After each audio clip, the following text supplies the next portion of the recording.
السلام علیکم سیریہ چین میں خوش آمدید. میں ہوں فاطمہ ناصر اور اس خوبصورت صبح کا آغاز ایک ساتھ کرتے ہیں. امید کرتے ہیں کہ آپ لوگ سب خیریت سے ہیں, اپنا خیال رکھ رہے ہیں. کوشش کر رہے ہیں کہ جتنا بھی ہو سکے پازیٹیولی کنٹریبیوٹ کریں اپنی سوسائٹی میں.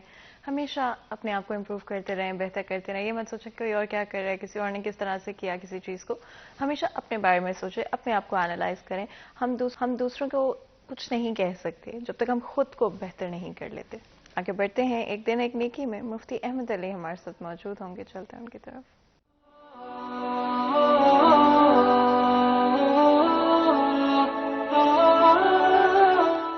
نحمده ونصلي على رسوله الكريم اما بعد فاعوذ بالله من الشيطان الرجيم بسم الله الرحمن الرحيم ان الله يأمركم ان تؤدوا الامانات الى اهلها صدق اللہ العظیم. میرے دوستو, بزرگوں, بھائیوں, اس آیت میں اللہ رب العالمین نے ہمیں یہ پیغام دیا جو جس کا اہل ہے اس کو اسی منصب پر مقرر کرنا چاہیے. اور یہاں امانت کا ذکر فرمایا. امانت کی 3 قسمیں ہیں. پہلی وہ قسم جس امانت کا تعلق اللہ کی ذات کے ساتھ ہے, اللہ کی ذات کے ساتھ ہے. اس کا مقصد یہ ہے کہ اللہ رب العالمین نے جن چیزوں کا حکم دیا ہے ان کو بجا لانا, اور جن چیزوں سے اللہ نے منع کیا ہے اس سے باز رہنا, یہ بھی ایک امانت ہے. اس کے متعلق بھی قیامت کے دن ہم سے پوچھ ہوگی. اللہ مجھے بھی آپ کو بھی اس امانت کو بجا لانے کی توفیق عطا فرمائے. وآخر دعوانا ان الحمد للہ رب العالمین.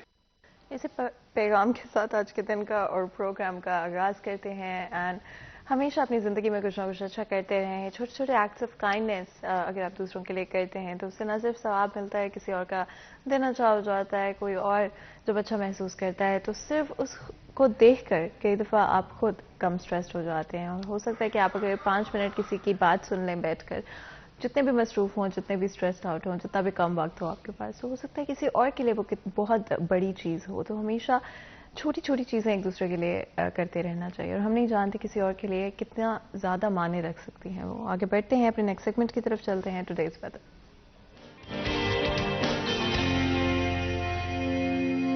ہمارے ساتھ موجود ہوں گی, جانیں گے موسم کی صورتحال. جی مریم. جی بالکل, شہر فیصل آباد کے موسم کی اگر بات کی جائے تو دن کے آغاز میں شہر کا مسئلہ جزوی طور پر صاف رہے گا, لیکن اس کے ساتھ اگر ہوائیں چلنے کی بات کی جائے تو شہر فیصل آباد میں دن کے آغاز میں ہی جو ہے تیز ٹھنڈی ہوائیں چلنے لگی ہیں, جس کی وجہ سے فیصل آباد کا جو موسم ہے اس کی سردی کی شدت میں جو ہے وہ تو اضافہ ہو گیا. اس کے ساتھ ساتھ درجہ حرارت جو ہے پچھلے کئی دنوں میں لگا تھا جیسے گرمیاں سے واپس ہی آتی ہیں, سورج کی تلخی جو ہے وہ محسوس ہونے لگی تھی. لیکن اگر آج کے دن کی بات کی جائے تو سورج میاں نکلے تو ضرور ہے, لیکن تیز ٹھنڈی ہوائیں چلنے کی وجہ سے شہر فیصل آباد کا موسم جو ہے وہ خاصا جو ہے وہ خوشگوار بھی آپ کہہ سکتے ہیں. اس کے ساتھ سردی کی جو ہے اس میں بھی اضافہ ہوتا ہوا نظر آ رہا ہے. اس کے ساتھ اگر بات کریں تو محکمہ موسمیات کے مطابق آج کم سے کم درجہ حرارت 10 ڈگری سینٹی گریڈ ریکارڈ کیا گیا, جبکہ دوپہر کے وقت میں زیادہ سے زیادہ 24 ڈگری رہنے کا امکان ہے. ہوا میں نمی کا تناسب 86% ہے, جبکہ ہوائیں جو ہے وہ 11 کلومیٹر فی گھنٹہ کی رفتار سے چل رہی ہے, اور ہوائیں تیز چلنے کی وجہ سے, ٹھنڈی چلنے کی وجہ سے فیصل آباد کا جو موسم ہے وہ سرد ہوا ہے. اس کے ساتھ ساتھ درجہ حرارت جو ہے اس میں بھی کمی واقع ہوئی ہے. اس کے ساتھ اگر بات کریں تو محکمہ موسمیات کے مطابق آئندہ 24 گھنٹوں کے اندر بارش کا کوئی امکان نہیں ہے, لیکن موسم جو ہے وہ اسی طرح سے رہے گا, اور آئندہ چند دنوں کے اندر ہوائیں چلنے کا سلسلہ جو ہے وہ بھی جاری رہے گا. جی بہت بہت شکریہ مریم. اس اپڈیٹ کے لیے آپ لوگوں نے سنا فیصل آباد شہر کے موسم کے حوالے سے. اینڈ ڈیفینیٹلی آپ آلریڈی دیکھ سکتے ہیں کہ موسم تبدیل ہونے لگا ہے, واپس ہم گرمیوں کا رخ کر رہے ہیں. اینڈ چاہے وہ ہوا کی بات کریں, اوور آل ٹھنڈک کی بات کریں, تو وہ کم آپ کو محسوس ہونے لگی ہے. لیکن ابھی پوری طرح گرمیاں آئی نہیں ہیں, تو تھوڑا اور وقت ہے ہمارے پاس. اور فیصل آباد میں تو ویسے ہی بہت گرمی ہوتی ہے, تو یہ جو بیچ والا موسم ہوتا ہے بڑا اچھا ہوتا ہے. اس کو آرام سے انجوائے کریں, اپنا خیال رکھیں. یہ کوشش ضرور کریں کہ یہ جو بدلتا ہوا موسم ہے اس میں طبیعت بہت جلدی خراب ہو جاتی ہے, تو کوشش کریں کہ آپ اپنے آپ کو اپنا خیال رکھیں, بہت زیادہ ہائیڈریشن کا خیال رکھیں, سن پروٹیکشن لازمی طور پر استعمال کریں. آگے بڑھتے ہیں. میں آپ کو یہ بھی بتا دوں کہ آج ایک سالگرہ بھی ہے, پہلے یہ ویڈیو دیکھ لیتے ہیں.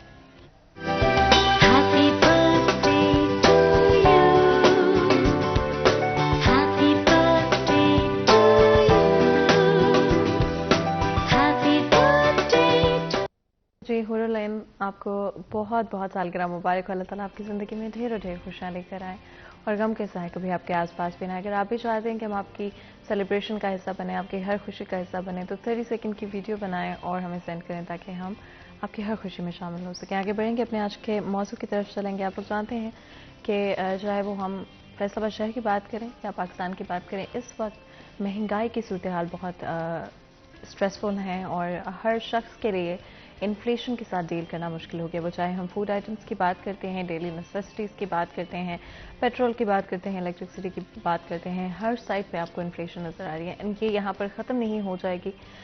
آنے والے وقت میں پریڈکشنز کی جا رہی ہیں کہ یہ مہنگائی اور زیادہ ہوتی ہوئی نظر آئے گی. ہماری کرنسی ڈی ویلیو ہو رہی ہے اینڈ یہ صورتحال کچھ ایسے نہیں جو کہ پوری دنیا میں پہلی دفعہ ہو رہے ہوں. ڈیفینیٹلی ڈفرینٹ کنٹریز نے اس طرح کی اکنامکل کرائسس کو فیس کیا ہے in the past, and different strategies کا استعمال کر کر ان سے باہر بھی نکلیں. تو ہمارے پاس اچھی ایگزامپلز ہمارے سامنے ہیں اینڈ اگر ہم ایکچولی میں ان کو دیکھیں تو ہم ان کا جو بھی راستہ تھا, جو بھی انہوں نے پروسیجرز فالو کیے, جو بھی انہوں نے اسٹیپس لیے, اس سے باہر نکلنے کے لیے ان کو ابھی بھی لیا جا سکتا ہے. لیکن کرنٹلی جو صورتحال ہیں وہ بہت مشکل ہیں اور اگر صحیح طرح سے اسٹریٹجائز نہیں کیا جاتا موونگ فارورڈ تو یہ صورتحال اور زیادہ خراب ہو سکتا ہے. ہمارے ساتھ بہت ہی خاص مہمان موجود ہیں جو کہ آج ہمارا اس ڈسکشن میں ساتھ دیں گے. عبدالرحمان ہمارے ساتھ ہے, سینئر رپورٹر سٹی 41 ہے. عبدالرحمان آپ کو ویلکم کرتے ہیں. بہت بہت شکریہ آپ کا آج ہمارے شو کے لیے وقت نکالنے کے لیے. عبدالرحمان, جس طرح میں بات کہی تھی کہ یہ صورتحال کوئی ایسی نہیں کہ پہلی دفعہ پوری دنیا میں ہوئی ہے, پہلی دفعہ دیکھ رہے ہیں. ڈیفینیٹلی ڈفرینٹ کنٹریز کے ساتھ بہت اسٹرانگ کنٹریز ہیں اکنامکلی جو آج بہت اچھا پرفارم کریں ہیں, کنٹریز کے ساتھ بھی ہم نے اس طرح کی چیزیں ہوتے ہوئے دیکھی. بٹ آج ہم اکنامکلی کہاں پر اسٹینڈ ہیں اور جس طرح سے پرائسز کنٹینیوسلی انکریز کی جا رہی ہیں چیزوں کے اوپر, عوام پر کیا اثر ہوگا اس کا آنے والے وقت؟ Thank you Fatima. دیکھیں, آج ہم جس کرنٹ سچویشن میں سفر کر رہے ہیں یہ پاکستان میں ایسا پہلے دن کبھی بھی نہیں دیکھنے پڑے نا. اتنی بدترین گورننس, اتنی بدترین مہنگائی, پھر اس کے اوپر جو ہے وہ اکنامیکل کرائسس, پولیٹیکل کرائسس موجود ہے. کچھ سیاسی پارٹیز الیکشن چاہتی ہیں, کچھ سیاسی پارٹیز الیکشن سے فرار چاہ رہی ہیں, جبکہ الیکشن کا ماحول ہو چکا ہے. یہاں پر تقریباً جو ہے وہ 86 سیٹوں پر قومی اسمبلی کے الیکشن اگلے مہینے ہوں گے. تو یہ ایک بڑا بھرپور جو ہے وہ مہینہ مارچ کا ہوگا جہاں پر اتنی بڑی ہیوج سیٹوں پر الیکشن ہونے جا رہے ہیں. دوسری جانب دیکھیں تو جو صوبائی الیکشنز ہیں وہ ڈیو ہیں, ابھی تک ان کی ڈیٹ جو ہے وہ جاری نہیں ہوئی.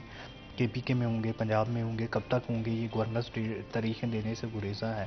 کانسٹیٹیوشن کے مطابق تو تاریخ بر وقت دی جانی چاہیے, لیکن پھر بھی جیسے پاکستان میں ہوتا ہے کہ کوئی بھی اتنی خاص پرواہ نہیں کرتا. عدالتوں میں یہ کیسز بھی لگ چکے ہیں, لاہور ہائی کورٹ میں. تو بھی صورتحال یوں ہے کہ IMF کا وفد اسلام آباد میں بیٹھا ہوا ہے, ان کی جانب سے سخت ترین شرائط عائد کی جا رہی ہیں. پرائم منسٹر کی جانب سے یہ کہا گیا کہ یہ جو ہے وہ IMF کی شرائط بڑی سخت ہیں, معاہدہ مشکل میں ہوتا جا رہا ہے. تو اس دن روپیہ جو ہے وہ تاریخی طور پر 5-7 روپے مزید مار کھا گیا, 276-77 پہ چلا گیا. اسی طرح سے آج یہاں پر ابھی جو آغاز ہوا ہے تو فلکچویشن ہو رہی ہے, لیکن 1-2 روپے کا فرق پڑ رہا ہے, کوئی خاص فرق نہیں پڑ رہا. IMF کی ٹیم چاہتی ہے کہ سبسڈیز ختم کی جائیں, ایک پورا ایک جو ہے وہ پلان بنایا جائے.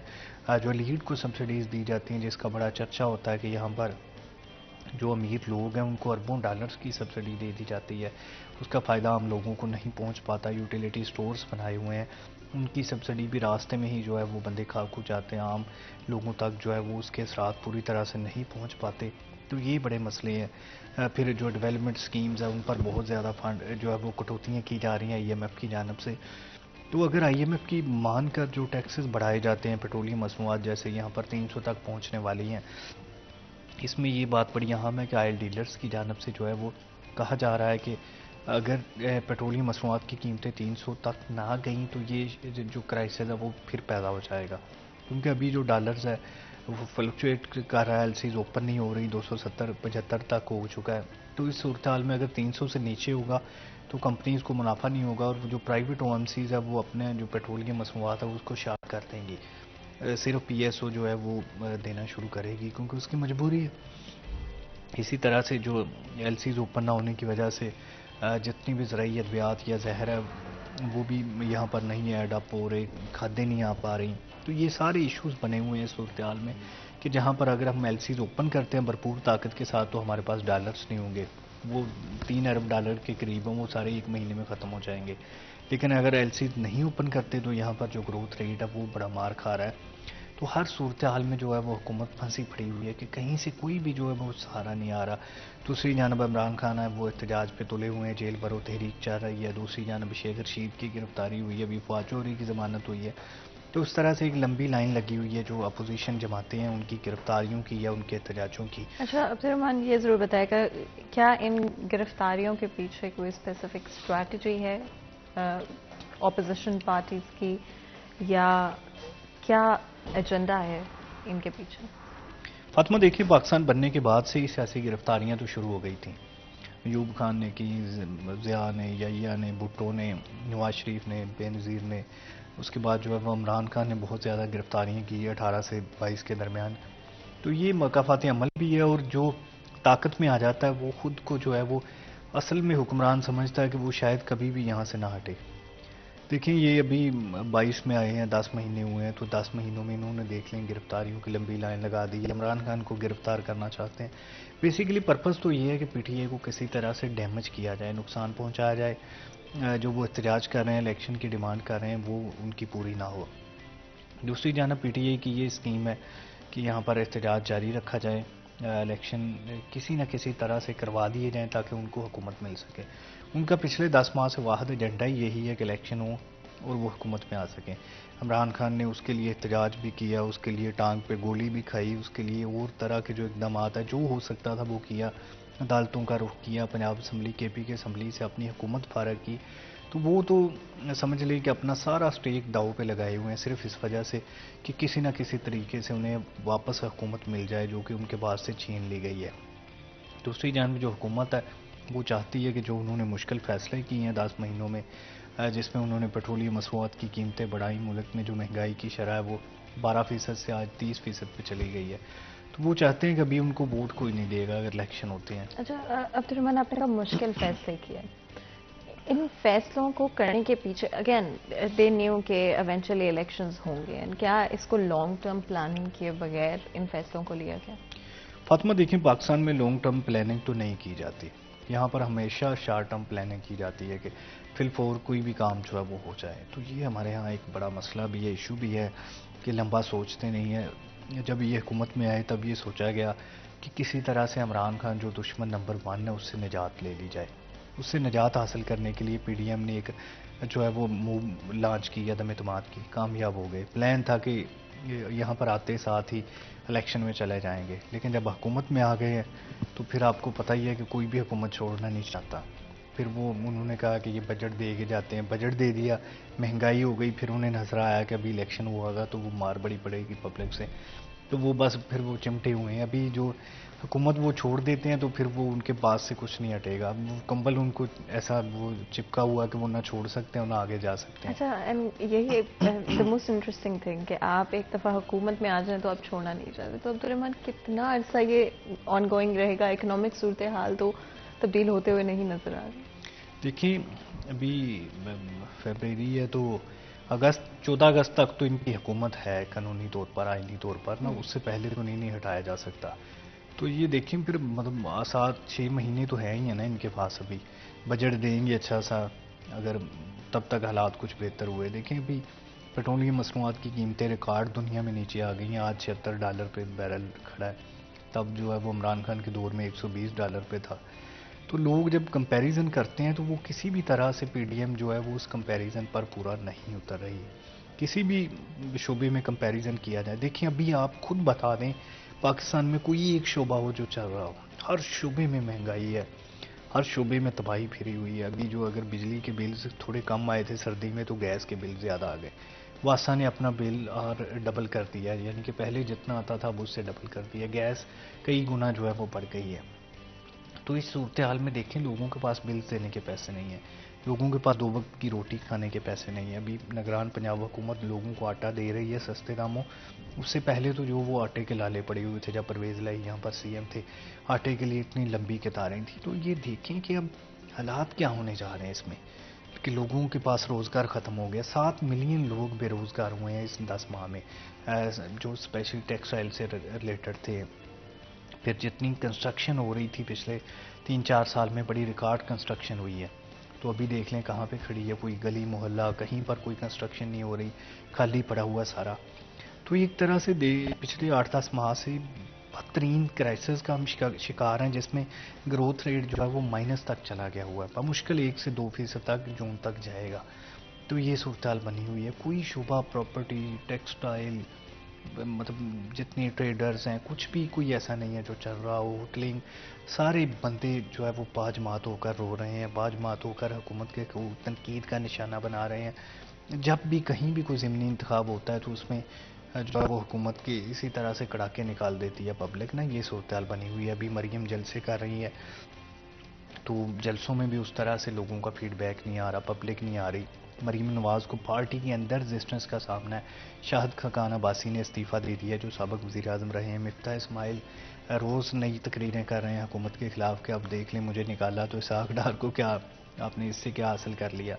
جو پارٹی کی سینئر قیادت ہے، خواجہ آصف ہو گئی یا لاہور کے خواجے سارے یا پرانے لوگ، وہ سارے کے سارے مریم نواز کے ارد گرد نظر نہیں آ رہے. اچھا عبد الرحمن، کیا اس میں سوچ ہے؟ اوبویسلی ایکسپیرینسڈ پولیٹیشنز ہیں، آج سے نہیں بہت عرصے سے ساتھ ہیں، پی ایم ایل این کے ساتھ ہیں، جو بھی موومنٹ ہے اس وقت اس کے ساتھ رہے ہیں. کیا ریزنز ہیں مریم نواز کے آنے سے؟ کیا ان کی لیڈرشپ کے حوالے سے وہ خوش نہیں؟ کیا ان کی ڈیسیجن میکنگ پاور پر ان کو اعتماد نہیں؟ دیکھیں، یہ سارے لوگ میاں نواز شریف کے ساتھی تھے. ان کے ایج فیلو ہے یا تھوڑا کم ایج میں کچھ کوئی ایک آدھ زیادہ بھی ہوگا، تو یہ سارے انہی کو لیڈر مانتے ہیں. اس کے بعد شہباز شریف آ گئے، ان کو مان لیا. لیکن اب ان کی اولادیں آ رہی ہیں. پنجاب میں سی ایم بنانا تھا تو حمزہ کو بنا دیا. اس سے بڑی ریزسٹنس کا سامنا کرنا پڑا پارٹی کو. جو 20 حلقوں میں الیکشن تھے، پارٹی نے محنت نہیں کی، الیکشن ہار گئے. تو یوتھ کا صدر جو ہے وہ کیپٹن صفدر کو بنایا ہوا ہے.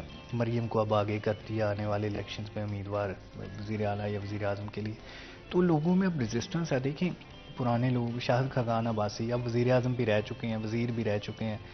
تو اب مطلب وہ پھر اپنے اتنی جو ینگ لڑکی مطلب اپنے سے چھوٹی ہے اس کی زیر قیادت کام نہیں کرنا چاہتے. باقی لوگوں کا بھی یہی مسئلہ ہے. تو یہ مسئلہ بینظیر بھٹو کو بھی درپیش آیا تھا پاکستان میں نا. جب وہ ینگ تھیں آئیں تو جو بھٹو کے ساتھی تھے وہ انہیں چھوڑ گئی تھی یا ان کے ساتھ کام کرنے میں کمفرٹ فیل نہیں کرتے تھے.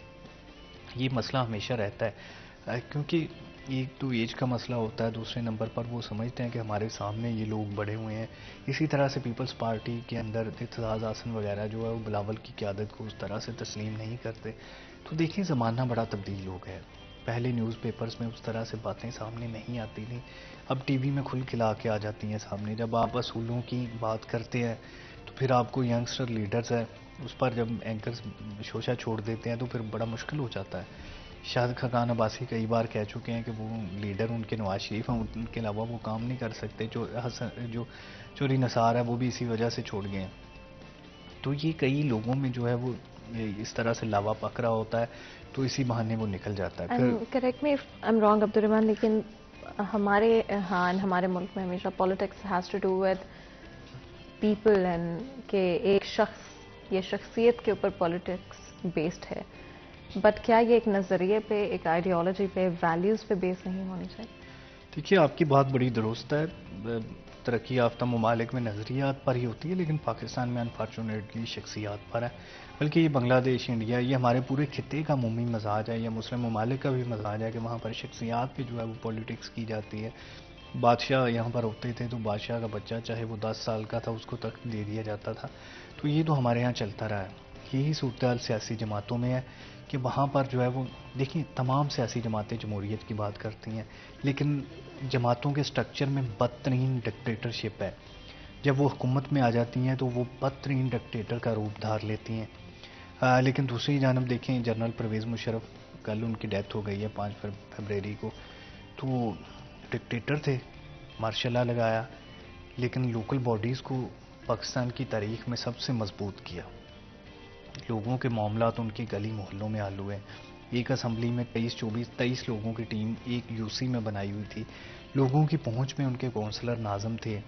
یہ جو ٹاؤن ناظم بنائے گئے تھے یا ضلع ناظم، سٹی ناظم، وہ جب چاہیں سی پی او کو بلا کے جو ہے وہ بریفنگ لے لیتے تھے. کمشنر ڈی سی کی ACR لکھتے تھے.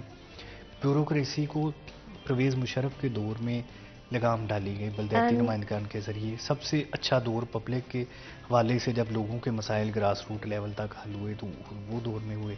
اینڈ عبدالرحمان آئی تھنک یہ بہت انٹرسٹنگ بات ہے کہ ہمیں ڈکٹیٹرشپ کے دوران ایک اچھا نظام ایکسپیرئنس کرنے کو ملا. تو یہ کیوں ہوتا ہے؟ کیوں ہم صحیح طرح سے اپنی پبلک کو سرو نہیں کر پائے، ان کے جو بھی مسائل ہیں ان کو حل نہیں کر پائے؟ مزید گفتگو کریں گے لیکن بریک لیتے ہیں. کہیں مل جائے گا، ہمارے ساتھ رہے گا.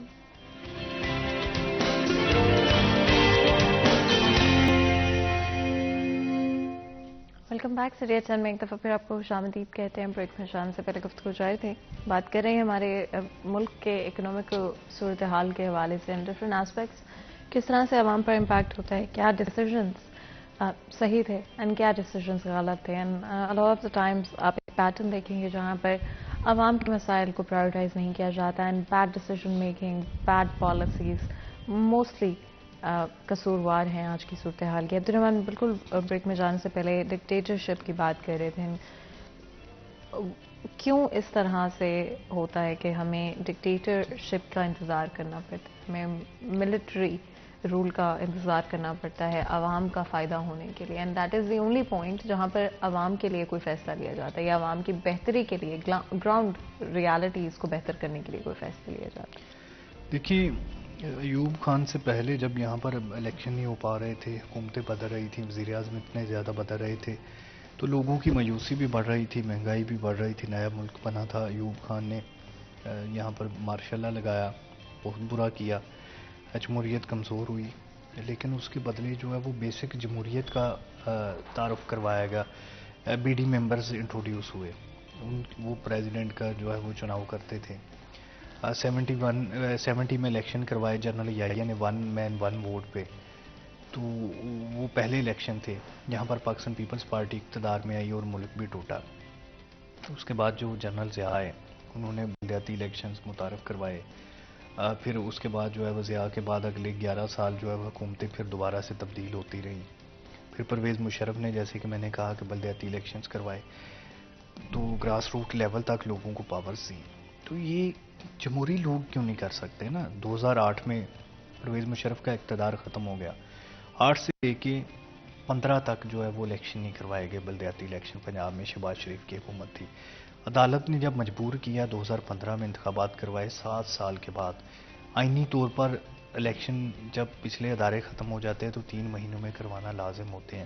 7 سال تک آئین کی خلاف ورزی کی گئی. 2015 میں انتخابات کروائے، 1.5 سال کے بعد 2017 میں انہیں جو ہے وہ پاورز دی گئی. تو یہ مطلب یہ ٹوٹل 9 سال بنتے ہیں کہ جب یہاں پر پنجاب میں کوئی بلدیات نہیں تھی. تو یہ نون لیگ کی حکومت ہے جو سمجھتی رہی ہے کہ بجائے بلدیات کے، بجائے لوگوں کے، بیوروکریسی کے ذریعے معاملات طے کیے جائیں، ڈی سی اے سی کے ذریعے شہر چلایا جائے، عوامی نمائندوں کو بالکل جو اختیار نہ دیا جائے. جتنے نون لیگ کے M P M N As ہیں رانا ثناء اللہ کے علاوہ، وہ تمام کے تمام اپنی پارٹی کی عادت سے عاجز آئے ہوئے ہیں. ابھی جو اسمبلیاں ختم ہوئی ہیں تو کم از کم 2 سے 3 لوگ جو ہے وہ پارٹی چھوڑنے والے ہیں. یہ پہلے بھی کہا جا چکا ہے. ابھی جو ہے وہ رائے حیدر علی خلل تو پارٹی چھوڑ کے جا چکے ہیں نون لیگ کی. جڑاوالا سے 2 بار ایم پی اے رہے ہیں، ان کے والد 2 بار ایم این اے رہے نون لیگ میں، وہ پارٹی چھوڑ کے جا چکے ہیں. ظفر اقبال ناگرہ ایم پی ہیں نون لیگ کے، رانا ثناء اللہ کے نیچے ایم پی اے، 3 بار ایم پی ہوئے، آزاد بھی ایم پی منتخب ہوئے. وہ پارٹی سے تنگ آئے ہوئے ہیں، پارٹی شاید چھوڑ جائیں اس الیکشن میں. یہ ایک آدور ایم پی اے جو ہے وہ پارٹی چھوڑنے کے لیے تیار بیٹھا ہوا ہے. تو یہ نون لیگ کی پالیسیز ہیں جن کی وجہ سے لوگ جو ہے وہ ان سے عاجز آئے ہوئے ہیں کہ حمزہ یا مریم تک پہنچ بہت مشکل ہے. نواز شریف باہر بیٹھے ہوئے ہیں، شہباز شریف وزیر اعظم ہے، کسی کا بھی ملنا جو ہے وہ ممکن نہیں ہے. دوسری جانب عمران خان دیکھ لیں، پنی گالہ میں روزانہ کی بیس پہ ملاقاتیں ہو رہی ہیں، انٹرویوز ہو رہے ہیں، پریس کانفرنسز ہو رہی ہے. مریم نواز جو ہے وہ میڈیا ٹاک کرنے سے گھبراتی ہیں، صرف من پسند اینکرز کو انٹرویو دیے جاتے ہیں. تو یہ بڑا جو ہے وہ فرق ہے جو سوشل میڈیا کے ذریعے لوگ سامنے لا رہے ہیں، اور اس کا جو ہے وہ انہیں نقصان بھی اٹھانا پڑتا ہے. تو یہ سیاسی جماعتوں کی ڈکٹیٹرشپ کا اندازہ آپ سے لگا لیں کہ کوئی بھی فیصلہ کیا جاتا ہے ٹکٹس کی تقسیم کا، وہ فیملی سے باہر کسی کو بھی اس میں انوالو نہیں کیا جاتا. عمران خان کا تو کوئی رشتہ دار ہی نہیں ہے. باقی جن بھی پارٹیوں کے رشتہ دار ہیں، مولانا فضل الرحمان کی ساری پارٹی وہ اقتدار میں ہے، سارے بھائی جو ہے وہ انہوں نے اقتدار میں. اسی طرح سے جو ہے وہ نواز شریف فیملی دیکھ لیں آپ، کوئی بھی اقتدار سے باہر نہیں ہے. دماد کو بھی جو ہے وہ یوتھ کا صدر بنا دیا ہوا ہے. مطلب دیکھیں کیسے کیسے جو ہے وہ معجزے یہاں پر رونما ہوتے ہیں. یہ کہ جو لوگ ہیں جس میں پرویز خٹک ہے، ساری فیملی جو ان کی اقتدار میں بیٹھی ہوئی ہے، جہانگیر ترین نااہل ہوئے تو اپنے بیٹے کو جو ہے وہ الیکشن لڑوا دیا تھا جو کہ ہار گیا. تو یہ کوئی بھی جو یہاں پر میرٹ کی بات جو ہے وہ جب کرتے ہیں نا تو ہنسی آتی ہے کہ ہر بندے نے اپنے بیٹے تیار کیے ہوئے ہیں. فیصل آباد کی بات کر لیں، رانا ثناء اللہ خان ہے، انہوں نے شہریار اپنے داماد کو تیار کیا ہوا ہے. شیر علی نے اپنی جگہ اپنا بیٹا عبد شیر علی ناچ کیا ہوا ہے. کوئی بھی ایسا نہیں ہے جو اپنے بچوں کو انٹروڈیوس نہ کروا رہا ہو. میرٹ تو یہاں پر کچھ بھی نہیں ہے ایسا نا کوئی بندہ میرٹ پہ آ جائے، یہ تو کہیں بھی نہیں لکھا ہوا.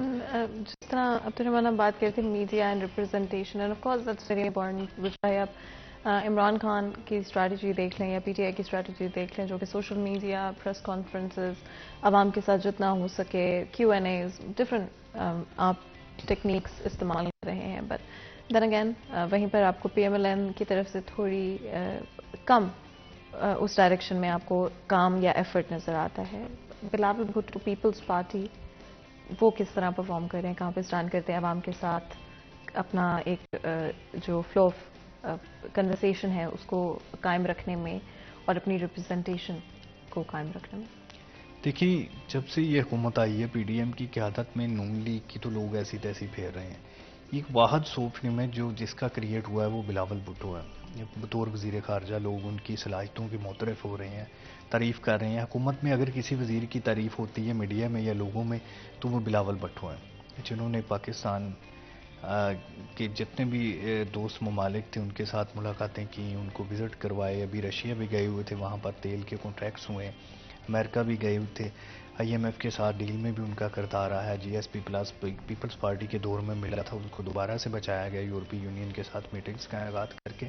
تو یہ واحد وزیر ہیں جو اس وقت اپنا مثبت امیج کریٹ کر رہے ہیں اور اس کا ان کو اگلے الیکشنز میں فائدہ بھی ملے گا. دیکھیں اگلے الیکشن میں اگر کوئی پارٹی سویپ نہیں کرتی اور جو ہے وہ ہنگ پارلیمنٹ بنتی ہے، ساروں کو تھوڑی تھوڑی سیٹیں ملتی ہیں، تو پھر تو پاکستان پیپلز پارٹی جو ہے وہ اپنا ہی حکومت بنا سکتی ہے. کیونکہ یہ صرف پیپلز پارٹی کا کریڈٹ رہا ہے اب تک کہ انہوں نے زیادہ سے زیادہ جو پاورز ہے وہ اپنے اتحادیوں کو دی ہیں. 2008 سے 13 میں جب ان کی حکومت تھی تو انہوں نے اتحادیوں کے ساتھ مل کے حکومت چلائی، بڑی تھوڑی سیٹوں کے ساتھ. ان کے خلاف عدم اعتماد آ سکتی تھی لیکن اس وجہ سے نہیں آئی کہ اتحادی ان کو کبھی بھی نہیں چھوڑ کے گئے نا. کاف لیگ جیسے جو ان کے بدترین مخالف تھے وہ بھی ان کے ساتھ حکومت سازی میں شامل رہے ہیں. پھر انہوں نے 18 امینڈمنٹ انٹروڈیوس کروائی اتنی تھوڑی سیٹوں کے ساتھ. تو یہ لوگوں کے ساتھ یا پارلیمنٹیرینز کے ساتھ ابھی جو عدم اعتماد کا معاملہ ہے اس میں بھی سارا کریڈٹ انہیں جاتا ہے. نون لیگ پر تو کسی بھی سیاسی پارٹی کو اعتماد نہیں ہے. لوگ اسمبلی زرداری پر، پاکستان پیپلز پارٹی پر اعتماد کرتے ہیں کہ وہ جو کمٹمنٹ کرتے ہیں وہ اس کو پورا کرتے ہیں.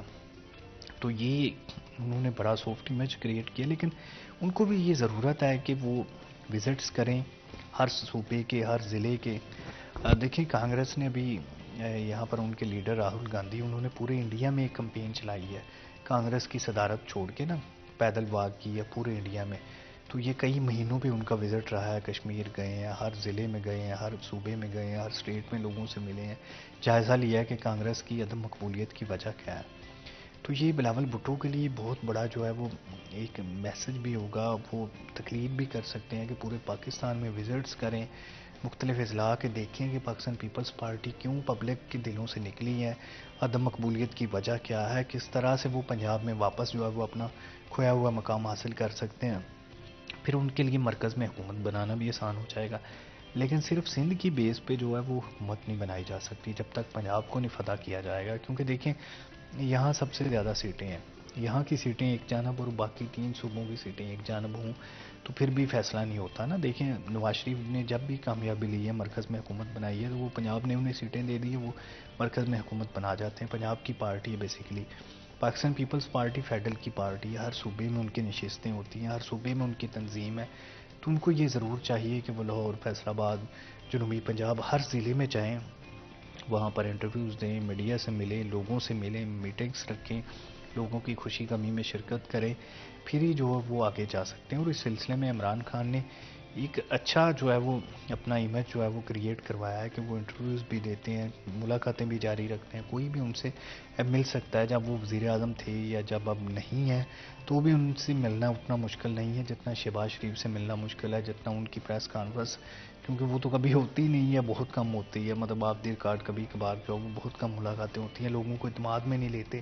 تو یہ اس طرح کی چیزیں دیکھیں, نیوز فیڈ میں رہنا, جب سے یہ سوشل میڈیا آیا ہے, نیوز فیڈ میں جو بندہ رہتا ہے نا وہ کامیاب رہتا ہے. جو نیوز فیڈ سے آؤٹ ہو جاتا ہے وہ چاہے جتنا مرضی قابل ہے, جتنا مرضی اس میں صلاحیتیں ہیں, تو وہ اس طرح سے کھل کے سامنے نہیں آتی جب وہ نیوز فیڈ سے غائب ہوتا ہے. تو اچھا یہ عبد الرحمان, جس طرح آپ نے نیوز فیڈ کی بات کی, ہم سوشل میڈیا کا آپٹیمائز کرنا, سوشل میڈیا کو ان پلیٹ فارمز کے ذریعے عوام کے ساتھ کنیکٹڈ رہنا, کوشش تو کی گئی ڈفرینٹ ادر پارٹیز کی طرف سے. آپ نے دیکھا ہوگا کہ ٹویٹر پہ کچھ ہیش ٹیگز آپ کو over certain period of time duration آپ کو نظر آتے تھے کہ وہ ٹرینڈ کر رہے تھے پاکستان کے اندر. سو کوشش ضرور کی گئی. آئی ڈو بلیو کہ ایک ایفرٹ تھا, ٹیمز بھی ایلوکیٹ کی گئیں اسپیسیفکلی کہ اچھا آپ نے اس پر کام کرنا ہے, آپ نے اس ایجنڈا پر ہمارے کام کرنا ہے. وہ سکسیزفل کتنے حد تک ہو پائیں؟ مجھے لگتا نہیں ہے کہ مریم اور بلاول جو ہے وہ ابھی تک سوشل میڈیا کی اہمیت کو سمجھ پائے ہیں. دیکھیں, بلاول ینگ ہے, 35-36 سال کے ہیں, مریم 50-55 برس کی ہیں, عمران خان 75 برس کے ہو کے بھی وہ چیزیں پہلے ہی کر پا رہے ہیں جو یہ نہیں سمجھ پا رہے نا. ان کے ٹویٹر کے یا دوسرے سوشل میڈیا کے فالوورز دیکھ لیں, مسلسل انگیج رکھتے ہیں, مسلسل ان کے ساتھ رہتے ہیں. یہ اس طرح سے جو ہے وہ کامیاب نہیں ہو پا رہے, یا ان کو سمجھ ہی نہیں پا رہے کہ یہ اب جو دیکھیں, انتخابی سیاست کی بہت اہمیت ہے. آپ حلقے میں اپنی جو ہے وہ گرپ بڑی مضبوط رکھتے ہیں, اس کی نو ڈاؤٹ بہت اہمیت ہوتی ہے, لیکن جب تک آپ میڈیا پہ, سوشل میڈیا پہ نظر نہیں آتے. دیکھیں, ابھی عمران خان کی ایک آڈیو لیک ہوئی ہے جس میں وہ ایک بندے کا نام لے کر کہہ رہے ہیں کہ فلاں فیض اللہ موقع کو بتا رہے ہیں کہ میں نے ریلی دیکھی ہے, اچھی ہے لیکن اتنی اچھی نہیں جتنی ہونی چاہیے. ریاض فتحانہ کو کہا کہ تم مزید محنت کرو, مزید اچھی ریلیز کرو. وہ کیٹیگریز بنائی ہے کہ یہ لوگ ہیں جن کی ریلیز اے کلاس کی ہیں, یہ وہ ہے جن کی بی پلس ہیں, یہ وہ ہے جن کی بی ریلیز ہے, اور یہ وہ ہے جو سی ریلیز ہیں اور سی والے دوبارہ کریں. اس میں انہیں کہا کہ وہ اپنی اسٹرینتھ بھی شو کریں, میڈیا پہ اپنی خبریں بھی چلائیں, اور ریلیز کا انعقاد بھی کریں. الیکشن ہونے والا ہے تو اس میں ان کو بڑا فائدہ ملے گا. دیکھیں, یہ وہ چیزیں ہیں جہاں پر پی ایم ایل این کی قیادت ہمیں کوسوں دور نظر آتی ہے. پاکستان پیپلز پارٹی تو شاید جو ہے وہ اس قطار میں موجود ہی نہ ملے کہ جہاں پر اپنے لوگوں کو موٹیویٹ کرنے کے طریقے یا ان کے ساتھ اٹیچمنٹ اتنی زیادہ کہ وہ ایک بندے کی ویلیویشن خود کر رہے ہیں پارٹی چیئرمین بیٹھے ہوئے, کہ ٹکٹوں کی تقسیم میں سب سے اہم میٹر یہ ہوگا کہ کون بندہ جو ہے وہ زیادہ لوگوں کو, ہلکے کے لوگوں کو نکال پاتا ہے. تو اب جو لوگ نہیں نکال پائیں گے وہ تو ناکام رہ جائیں گے. تو یہ نون لیگ میں شاید ہمیں نظر نہیں آتا. یہاں پر جتنی بھی ریلیز ہوئی ہیں یہ موٹر وے تک جاتے ہیں اور اس کے بعد واپس آ جاتے ہیں. بہت ساری ریلیز میں نے فیصل آباد کے بہت اہم لیڈرز دیکھے ہیں جو موٹر وے سے آگے نہیں جاتے نا, بس ان کا آخری سٹاپ وہ ہے, وہاں پر تصویریں بنائی, سیلفیاں بنائیں, ویڈیوز بنائیں اور قیادت کو بیچ دیں. یہ ابھی مریم نواز کا استقبال تھا تو فیصل آباد سے خیر لوگوں کو بتایا نہیں گیا تھا کہ وہ انہوں نے آنا, لیکن اپنے طور پر 10-10 بندے گئے ہیں ہر ایم پی اے کے ساتھ نا. یہ ہمیں بڑا واضح فرق نظر آتا ہے. جب سے عمران خان کی حکومت گئی ہے 10 مہینوں میں پاکستان تحریک انصاف کے لوگ مسلسل ریلیز کا انعقاد کر رہے ہیں, مسلسل احتجاج ہو رہا ہے. تو یہ کس طرح سے کتنے لوگ موٹیویٹ کیے جا چکے ہیں. تو نون لیگ نے پچھلے ایک برس میں صرف ایک ورکرز کنونشن کیا ملک نواز کے حلقے میں نا, اچھا تھا, بہت اچھا تھا. ٹھنڈ میں ورکرز کنونشن کرنا, بڑے لوگ اکٹھے ہوئے, رانا ثناء اللہ نے خطاب کیا, ٹھنڈ میں اتنے لوگ بیٹھے رہے. نو ڈاؤٹ اس سے ایک اچھا پارٹی کا جو ہے وہ امیج سامنے آیا, پارٹی موٹیویشن ہوئی, ورکرز موٹیویٹ ہوئے. لیکن یہ 25 دسمبر کی بات ہے, اب اس کو بھی جو ہے وہ 1.5 مہینہ ہونے کو آیا, اس کے بعد کوئی ایکٹیویٹیز نہیں ہے. جبکہ دوسری جانب ہمیں روزانہ کی بیس پہ ایکٹیویٹیز نظر آتی ہیں. دیکھیں, میڈیا نے روزانہ خبریں چلانا ہوتی ہیں, یہ نہیں ہوتا کہ ایک دن خبریں چل گئی اور اس کے بعد جو ہے وہ فارغ ہو گیا. تو یہ نون لیگ کے لوگوں کو اپنی حکمت عملی اگر وہ پی ٹی اے کا مقابلہ کرنا چاہتے ہیں تو یہ بہت تبدیل کرنے کی ضرورت ہے. اپنے آپ کو پبلک کے اندر رکھنا, میڈیا کے اندر رکھنا, ریلیز کرنا, ہلکے میں اپنا موٹیویٹ رہنا ہے, کیونکہ اسی پر سلیکشن ہوں گے. اگر وہ ابھی نہیں یہ سارا کچھ کر پائیں گے تو کب کریں گے نا, الیکشن کے بعد تو کرنے کا فائدہ نہیں ہوگا. اگر وہ اپنے لوگوں کو موٹیویٹ ہی نہ کر پائے, اپنے لوگ ان کے مایوسی کی کیفیت کا شکار رہے. دیکھیں, پاکستان تحریک انصاف بھی تو اسی مہنگائی میں, اسی مایوسی بھرے ماحول میں اپنے بندوں کو نکال رہی ہے نا. 1000 بندہ 500 بندہ 100 بندہ جتنے بھی نکل آتے ہیں ہر بندہ نکال کے لا رہا ہے. اینڈ یہ بڑا امپورٹنٹ ہے. دو چیزیں جو میں چاہوں گی کہ ہم بات کریں. ایک IMF کے حوالے سے کیا اپڈیٹس ہیں, جو انفلیشن ہو رہی ہے وہ کتنا ریزلٹ IMF کی ڈیل کا ہے. اس کے علاوہ میڈیا ریپرزنٹیشن اور آج ہم اس میں کہاں سٹینڈ کرتے ہیں. لیکن اس سے پہلے بریک لیتے ہیں. کہیں مت جائے گا, ہمارے ساتھ رہے گا.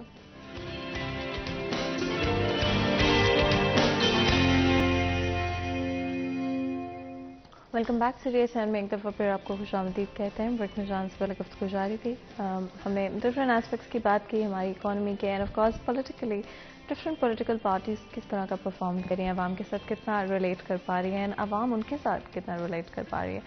IMF کی ڈیل عبد الرحمان اوبیسلی بہت زیادہ ڈسکس کی جا رہی ہے at this moment time. Different طرح کے اس کی وجہ سے ہمیں چینجز نظر آ رہے ہیں. انفلیشن میں انکریز نظر آ رہا ہے, پیٹرول پرائسز, الیکٹریسٹی پرائسز بڑھتے ہوئے نظر آ رہے ہیں. اور کیا ریزلٹس ہوں گے آنے والے وقت میں IMF کی ڈیل کے؟ دیکھیے یہ IMF کی ڈیل یہ ہے کہ جو مہنگائی کو اب 30-35% پہ لے آئی ہے اور مزید بڑھاتی رہے گی. اگر یہ ڈیل ہو جاتی ہے تو جو انفلیشن ریٹ ہے وہ 40-45% پہ پہنچ جائے گا, جو کہ بہت زیادہ ہوگا. لیکن مجبوری ہے ڈیفالٹ ہونے سے بچنا ہے. اگر ڈیل نہیں کریں گے تو ڈیفالٹ ہو جائیں گے. لیکن بہرحال یہ اس میں ایک اچھا اسپیکٹ یہ ہے کہ کچھ اخراجات ایسے کم کیے جا رہے ہیں کہ جو کہ غیر ضروری ہیں. ہمیشہ بات کی جاتی ہے کہ ایک تو لیڈ کلاس کی جو سبسڈیز ہے وہ ختم کی جائیں, جو کہ کئی ارب ڈالر پہ مشتمل ہے. اسی طرح سے کچھ پینشنرز پرانے ہیں وہ اربوں روپیہ لے رہے ہیں, اس میں سے ان کو کم کیا جائے, پابندی لگائی جائے. کچھ شعبوں میں جو پینشن کا تصور ہے وہ ختم کیا جائے, ریٹائرمنٹ پہ واجبات ان کے دے دیے جائیں. اسی طرح سے ملازمین کی سروس بڑھانے کے حوالے سے بھی کچھ اقدامات کیے جا سکتے ہیں. اب لانگ ٹرم اقدامات کی ضرورت ہے جس میں سبسڈیز ختم کرنا, جس میں لوگوں کو اپنے پاؤں پر کھڑے کرنا, ڈیولپمنٹ اسکیمز پہ تھوڑے کٹ لگانا, اور جو مینوفیکچرنگ ہے اس کی حوصلہ افزائی کرنا.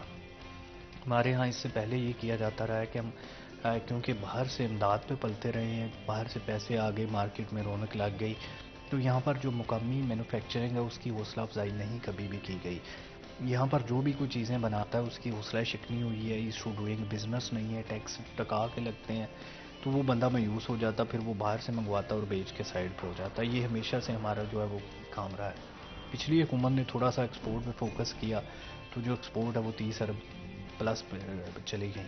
اس کے بعد اب یہ دوبارہ نیچے آ رہی ہیں, اس طرح سے بڑھ نہیں رہی. ان کو بھی یہ ضرورت ہے کہ لوگوں کو جو ہے وہ تھوڑے انٹرسٹ پہ قرضے دیں. اسپیشلی نوجوانوں کا جو پروگرام منظور کیا گیا اس میں زیادہ سے زیادہ لون دیں تاکہ چھوٹے کاروبار جو ہے وہ سامنے آئیں. چھوٹے کاروبار آئیں گے, مینوفیکچرنگ یہاں پر ہوگی.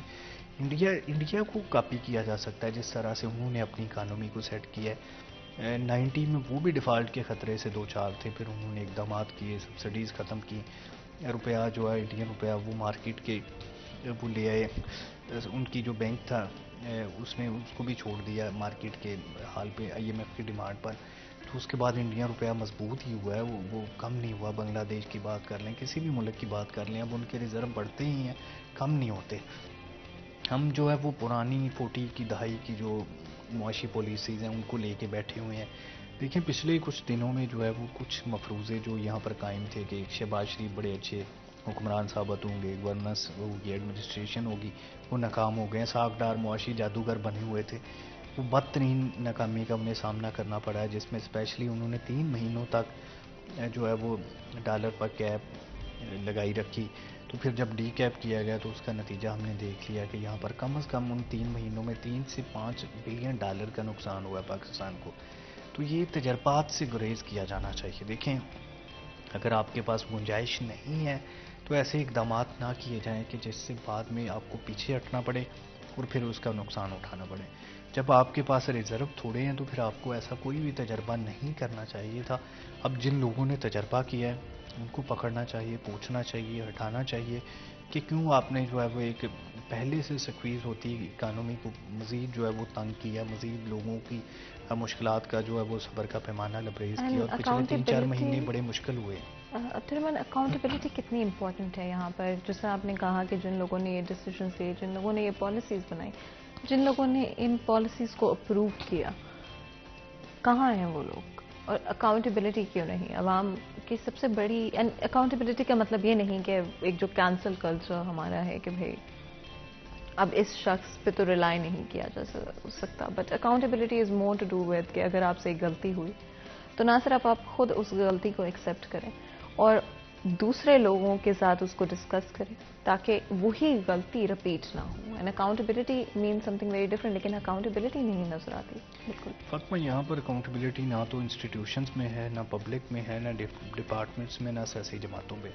غلطیاں مسلسل کی جاتی ہیں, پرانے تجربات کو دیکھ کے, ناکام تجربات کو دیکھ کے پھر اس سے کچھ برآمد کرنے کی کوشش کی جاتی ہے.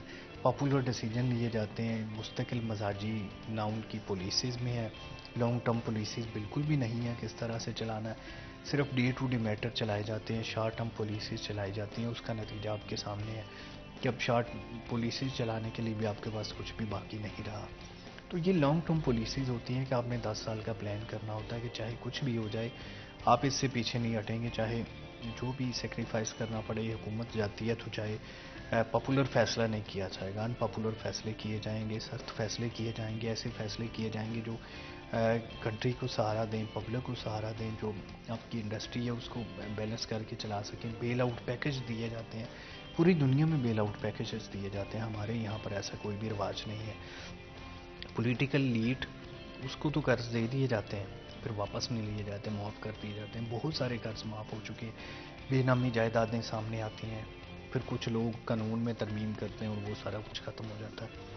جوڈیشری جو ہے وہ جوڈیشری ایکٹیویزم ایڈمنسٹریشن پہ, گورننس پہ جب حاوی ہوتا ہے تو اس میں ڈیسیجن بہت سارے خراب ہو جاتے ہیں. یہ چیزیں کچھ کم ہونے کی ضرورت ہے.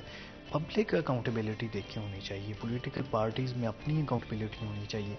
ناکام بندوں کو سائیڈ لائن پہ کیا جائے, نئے لوگوں کو انٹروڈیوس کروایا جائے. اگر آپ نے متا کو اس وجہ سے پیچھے ہٹایا ہے کہ وہ کامیاب نہیں ہو پا رہے, تو اسحاق ڈار تو ان سے کہیں زیادہ ناکام ہوئے ہیں, تو پھر ان کو بھی ہٹانا پڑے گا. لیکن وہ کیونکہ سابق پرائم منسٹر کے سمتی ہیں, رشتہ دار ہیں, تو انہیں نہیں ہٹایا جائے گا.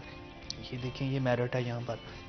اکاؤنٹیبلٹی کا تصور تو یہ ہے کہ اب تک ان کو فارغ کر کے کوئی نیا بندہ لے آئے جب نہیں چل رہا ان سے.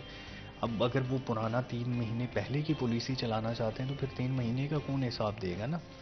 یہ وہ معاملات ہے جو اگلے بندے کو تجربات کرنے پر آمادہ رکھتے ہیں کہ چلیں اگر جگاڑ پہ چل گیا, نہیں چلا تو پھر بھی کیا ہو جائے گا. دیکھیں نا, مسئلہ تو یہ ہے نا کہ یہاں پر کچھ بھی نہیں ہونا.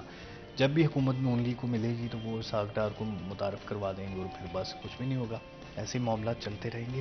تو یہ ایک بڑا مسئلہ ہے. لوگوں کے اندر سے جو ہے وہ ووٹ دیتے وقت جو تصور ہونا چاہیے وہ اس طرح سے نہیں ہو پاتا. دھڑوں میں لوگ بٹے ہوتے ہیں کہ ان کو ہم نے ووٹ دینا ہے, وہ کہتا ہے کہ ہم نے ان کو ووٹ دینا ہے. اس کا نتیجہ یہ نکلتا ہے کہ وہی لوگ گھوم پھر کر انہی سیاسی پارٹیوں میں سوار ہو کر سامنے آ جاتے ہیں. لیکن عبد الرحمان, اگر جس طرح آپ نے کہا کہ جب الیکشنز ہو رہے ہوتے ہیں, بٹ دیٹس دا تھنگ کہ اس دفعہ تو عوام کو وہ رائٹ ابھی تک نہیں دیا گیا جہاں پہ وہ خود چوز کر سکیں. ٹھیک ہے, آپ نے آپ کو لگا کہ ایک لا فلی ایک چیز کی جا سکتی تھی, عدم اعتماد کیا گیا, لیکن اس کے بعد بھی تو آپ کچھ عرصہ آپ رہے, اس کے بعد آپ کو کیا عوام کو دوبارہ ایک دفعہ موقع نہیں دینا چاہیے کہ وہ اپنی خود فیصلہ کریں کہ کیا وہ چاہتے ہیں کہ یہی کنٹینیوڈ رہے سیٹ اپ کو تبدیل کیا جائے؟ دیکھیں, مسئلہ یہ تھا کہ تب پی ڈی ایم الیکشن میں جانا چاہتی تھی تو وہ اسف علی زرداری سمیت کچھ لوگوں کا یہ مشورہ تھا کہ اگر الیکشن میں جاتے ہیں, پی ڈی ایم جیت بھی جاتی ہے, تو عمران خان اگر الیکشن نہیں مانیں گے تو پھر کیا ان کا کیا جا سکتا ہے نا, وہ تو پھر بھی احتجاج پہ آمادہ رہیں گے. اس لیے نہ جانا بہتر ہے. الیکشن وقت پہ ہونے چاہیے.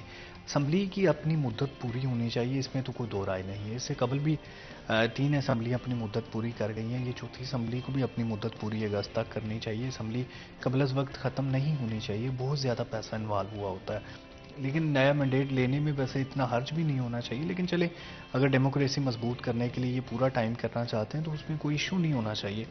لیکن پھر آپ ٹائم پورا کریں نا, اس پالیسیز اس طرح سے بنائیں کہ اس پورے ٹائم تک عوام کو ریلیف ملے, جو لوگ ہیں وہ مشکلات کا شکار نہ ہوں. یہاں تو آپ کو نظر آ رہا ہے کہ آپ پورے ٹائم پہ بھی شاید ڈیلیور نہ کر پائیں. اس اسمبلی کو بڑھانے کے حوالے سے بیانات دیے جا رہے ہیں کہ ہم یہ 1 سال بڑھا دیں گے, تو بھائی یہاں پر تو 1 سال چھوڑے 5 سال بھی بڑھا دیں تو اب جو صورتحال بنی ہوئی ہے یہ ریورسیبل نہیں ہوگی. یہ چیزیں جہاں پر مہنگائی چلی جا چکی ہے یہ مزید بڑھ تو سکتی ہے, واپس نہیں آ سکتی نا. ڈالر جو ہے وہ جتنی مار روپے کو دے رہا ہے تو یہ مار مزید بڑھے گی, کم نہیں ہوگی. یہ کچھ پالیسیز ہیں جو لانگ ٹرم جب تک نہیں بنائیں گے، نئے مینڈیٹ کی حکومت آ کے کچھ سخت فیصلے نہیں کرے گی تو چاہے کچھ بھی کر لیں یہ حالات کو بہتر نہیں کر سکتے. یہ چیز یہ سمجھ چکے ہیں، اسی وجہ سے چمٹے رہنا چاہتے ہیں کہ چلے جب تک اقتدار میں چمٹے ہوئے ہیں تب تک اگر کچھ ہو سکتا ہے تو وہ اپنے لیے کیا جائے، یا کم از کم مخالفین کو اٹھا کر جیسے آپ نے شروع میں کہا کہ جیلوں میں ڈال دیا جائے، ان کو نااہل کر دیا جائے، عمران خان کے خلاف کیسز مضبوط بنائے جائیں تو شاید جو ان کی دال ہے کچھ گل سکے. لیکن اگر وہ نااہل نہیں ہوتے سابق پرائم منسٹر، اگر ان کی پارٹی موجود رہتی ہے تو پھر تو وہ جو ایجیٹیشن ہے اس کا سلسلہ جاری رہے گا، اور وہ ایجیٹیشن لازمی طور پر جو ہے وہ ملک میں جو معاشی عدم استحکام ہے وہ بھی جاری رکھے گی. انویسٹرز یہاں پر اپنا پیسہ نکال کے لے جاتے رہیں گے.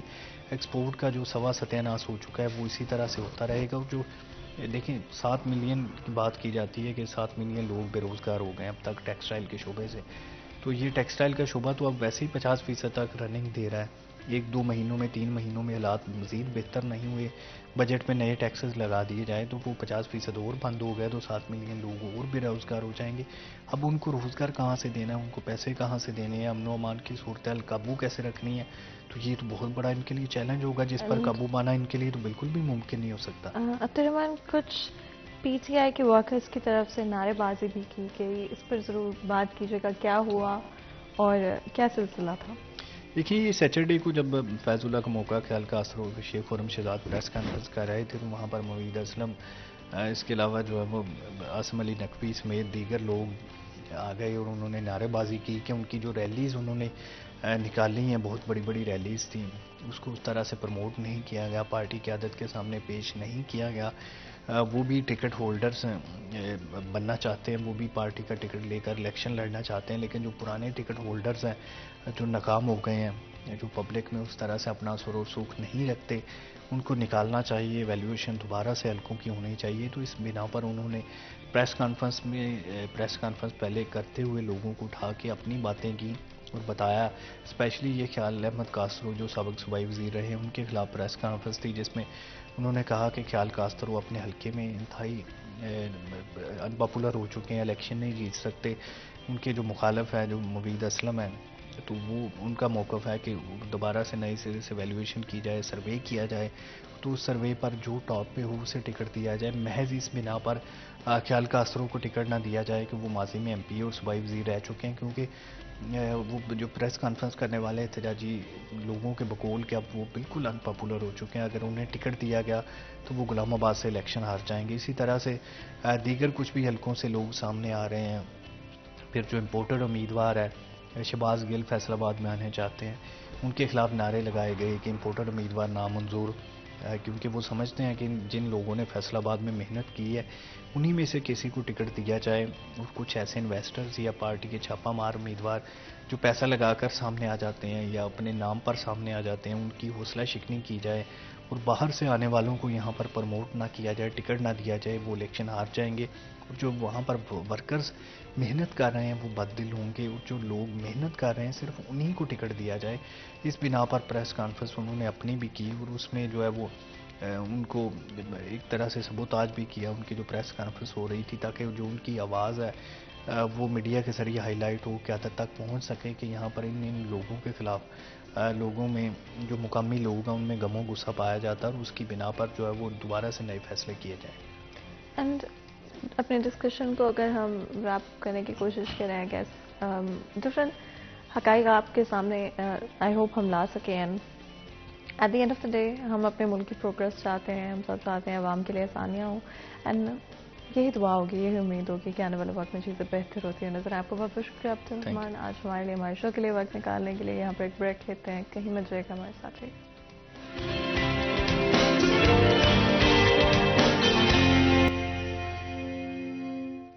Welcome back. سیریز 10 میں ایک دفعہ پھر آپ کو خوش آمدید کہتے ہیں. بریک میں جانے سے پہلے گفتگو جاری تھی. فرسٹ ہاف ہمارا آج different economical issues and political issues کے بارے میں تھا. ڈفرینٹ چیزوں کو ہائی لائٹ کرنے کی کوشش کی. آگے بڑھیں گے اس سے پہلے کہ اپنے نیکسٹ سیکشن کی طرف جائیں، اپنے نیکسٹ سیگمنٹ کی طرف چلتے ہیں. آج کے بھاؤ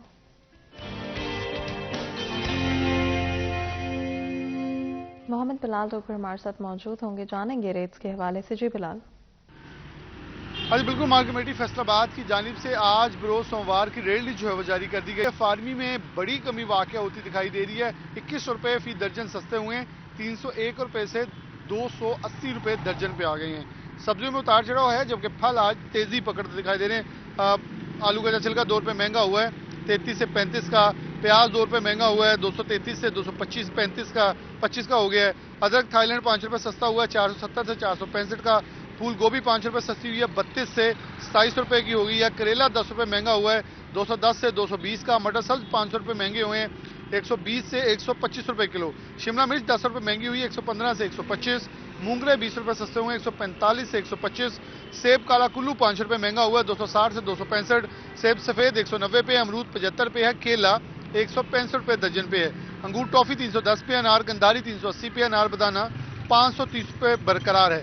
مالٹا شکری 6 روپے مہنگا ہوا ہے، 142 سے 148۔ موسمی فی درجن 16 روپے مہنگا ہوا ہے، 130 روپے سے 138 روپے ہو گیا ہے درجن۔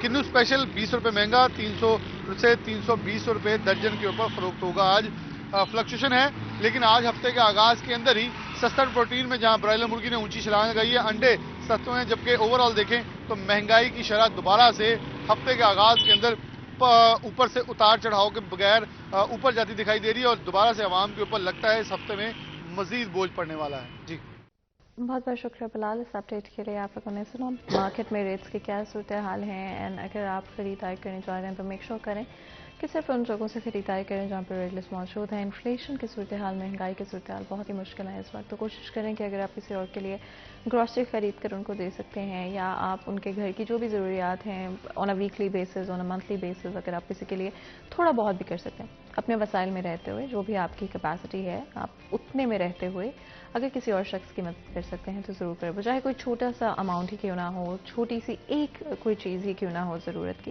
اس کے لیے بھی اگر آپ کسی کی مدد کرتے ہیں تو that goes a long way. اور اگر ہم سب یہ فیصلہ کر لیں تو سوچو ہم کتنی فیملیز کو کے لیے چیزوں کو بہتر کر پائیں گے، کتنی فیملیز کی ہم مدد کر پائیں گے۔ آگے بڑھتے ہیں اپنے پروگرام کے نیکسٹ سیکشن، نیکسٹ ہاف کی طرف بڑھتے ہیں۔ آپ جانتے ہیں کہ ٹریفک کی صورتحال ڈفرینٹ ایریاز میں آپ کو ڈفرینٹ نظر آتے ہیں۔ فیصل آباد شہر کی اگر ہم بات کرتے ہیں پاپولیشن گروتھ ورسز ہمارا جو انفراسٹرکچر ہے، ہمارا جو روڈ نیٹ ورک ہے، ڈیفینیٹلی اس طرح سے ڈیولپ نہیں کر پایا، اس طرح سے گرو نہیں کر پایا جس طرح سے کرنا چاہے تھا، جس کی وجہ سے آپ کو ڈفرینٹ طرح کے ایشوز نظر آئیں گے، ایک برڈن نظر آئے گا، آپ کو ٹریفک جامز نظر آئیں گے، بٹ ڈیفینیٹلی ہماری فورسز ہمیشہ پوری کوشش کرتی ہیں کہ ان سب چیزوں کے باوجود ہماری شہریوں کو سیف رکھ پائیں، ہمارے ٹریفک کے نظام کو آن گوئنگ رکھ پائیں۔ ہمارے ساتھ تو بہت ہی خاص مہمان موجود ہوں گے جو کہ آج ہمارے اس ڈسکشن میں ساتھ دیں گے۔ سب سے پہلے ہمارے ساتھ طیب مقبول موجود ہیں، سٹی 41 کرائم رپورٹر ہیں۔ طیب آپ کو ویلکم کرتے ہیں، بہت بہت شکریہ آپ کا جو ہمارے شو کے لیے وقت نکالنے کے لیے۔ اسی کے ساتھ محمد آصف صدیق صاحب بھی ہمارے ساتھ موجود ہیں جو کہ CTO فیصل آباد ہیں۔ آپ کو ویلکم کرتے ہیں شو میں، بہت بہت شکریہ آپ کا آج ہمارے شو کے لیے وقت نکالنے کے لیے۔ تو جس طرح سے میں بات کر رہی تھی کہ ڈیفینیٹلی ہماری اگر آپ دیکھیں آپ کو road networks clearly burdened نظر آئیں گے، اوور پاپولیٹڈ نظر آئیں گے، بٹ ہماری فورسز اپنی طرف سے پوری کوشش کرتی ہیں، لمیٹڈ وسائل، لمیٹڈ ریسورسز ہوتے ہیں۔ کرنٹلی ہم کہاں پر اسٹینڈ کرتے ہیں روڈ نیٹ ورک ورسز ہمارے فیصل آباد شہر کی ٹریفک؟ شکریہ فاطمہ، جیسے لاسٹ آپ کے پروگرام میں میں شریک ہوا تھا، ہم نے ڈسکس یہ کیا تھا کہ جو لا اینڈ آرڈر ہے، پولیس ڈپارٹمنٹ ہے، وہ کسی بھی حکومت کی پریورٹیز میں شامل نہیں رہا، ٹاپ 10 میں بھی شامل نہیں رہا، اور پولیس ڈپارٹمنٹ کا ایک یونٹ ہے ٹریفک پولیس۔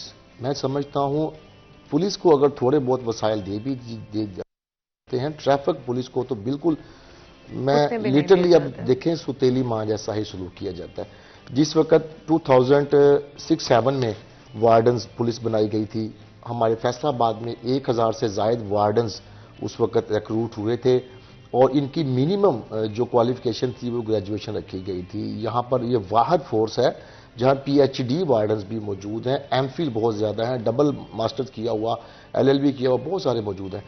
اچھا، وہ محکمے کا جو برڈن تھا کام کا، وہ دیکھتے ہوئے بہت سارے جو وارڈنز ہیں وہ ڈپارٹمنٹ تبدیل کر گئے، کچھ آؤٹ آف کنٹری چلے گئے، کچھ اور ڈپارٹمنٹ میں چلے گئے۔ اس وقت صورتحال یہ ہے کہ ہمارے پاس صرف 630 کے لگ بھگ وارڈنز ہیں، اور اسی طرح چند 100-200 کے قریب اسسٹنٹ وارڈن کانسٹیبل جن ہم کہتے ہیں وہ موجود ہیں۔ آپ دیکھیں 2006-7 سے اب تک پاپولیشن کتنی سپیڈی انکریز ہوئی ہے، لیکن ہماری جو ٹریفک وارڈنز کی سٹرینتھ ہے وہ کم ہوئی ہے، وہ ریڈیوس ہوئی ہے، نہ کہ تاکہ اس کو بڑھنا چاہیے تھا۔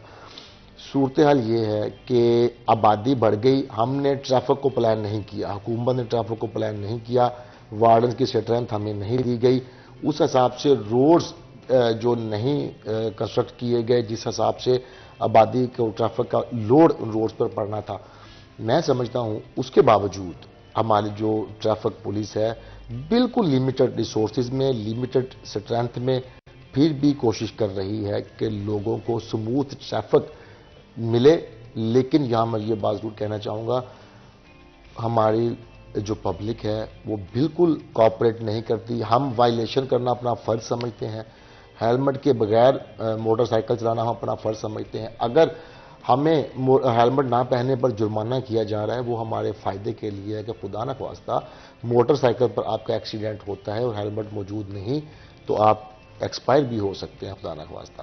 ہم اگر دیکھیں پچھلے سال 500 سے زیادہ ٹریفک حادثات ہوئے تھے، ان میں سے 60% سے زائد موٹر سائیکل سواروں کے حادثات تھے۔ جتنے لوگ ایکسپائر ہوئے ہیں 60% پلس موٹر سائیکلسٹ تھے اور ایک نے بھی ہیلمٹ نہیں پہنا ہوا تھا۔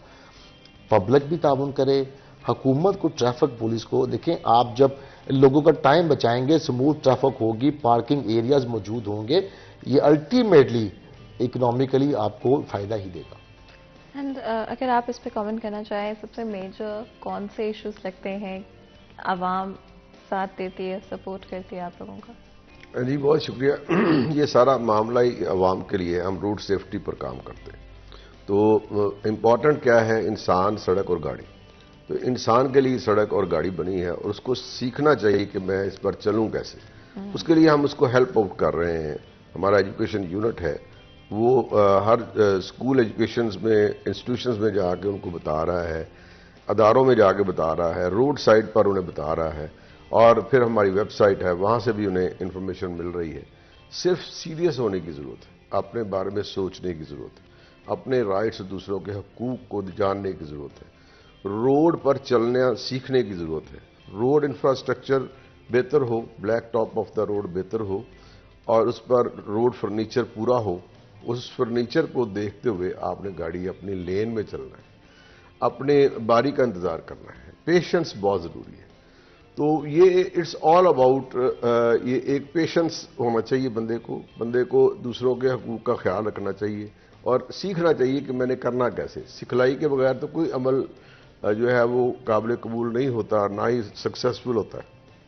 ٹریفک پولیس آپ کی جو ہے ہیلپ کر رہی ہے، آپ کو چیزوں کو ارینج کر رہی ہے، آپ کو فیسیلیٹیٹ کر رہی ہے، آپ کو اسسٹ کر رہی ہے کہ آپ سڑک پر آئے ہیں بغیر لائسنس کے نہ آئیں، آپ سڑک پر گاڑی لے کر آئے ہیں بغیر فٹنس کی گاڑی نہ لائیں، آپ سڑک پر آئے ہیں، آپ جو ہے یہ قوانین کے مطابق چلیں اور روڈ فرنیچر کو دیکھتے ہوئے چلیں اور جو قوانین کی پابندی کرتے ہوئے چلیں تو محفوظ رہیں گے۔